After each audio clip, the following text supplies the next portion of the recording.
比如看刷，我来看土耳其。土耳其的圣索菲亚清真寺有1500年的历史啊，每一年拢成几百万的外国游客去遐行踏。不过因为土耳其伫咧断层顶悬，几下届发生大地震，造成严重的伤害。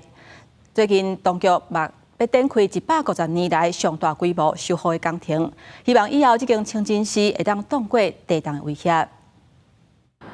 圣索菲亚清真寺是土耳其第一大城伊斯坦堡的地标。古代壮观的圆柱顶边仔有4座尖塔，建筑体由圆拱形结构一层一层贴起来，就敢若是城市内面一座神圣的山轮，是世界遗产，也是土耳其游客上最景点。不过自2021年开始，发现有部分是采英格啊，伫咧进行150年来第一遍的大规模整修。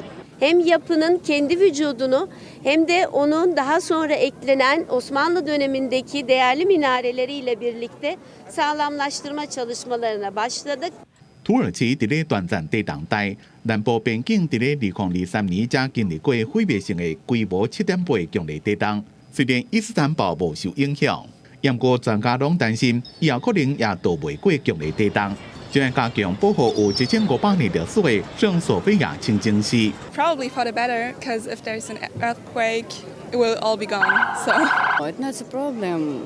It's make our photo not so good as we would like, but it need to do because our children want to see it. 圣索菲亚的人讲是一部活历史，西元537年以大教堂的形式兴建，是迄当阵拜占庭帝国建筑的辉煌典范。1453年，这个城市被奥图曼帝国提起，甲这改做清真寺。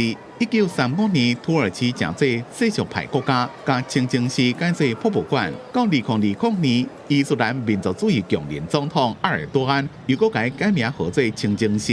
圣索菲亚见证着千年来的文明交汇，甲天灾人祸，一直守护伊斯坦堡。游客来到这，就敢若是探过千年的历史。公司新闻，施惠中编辑。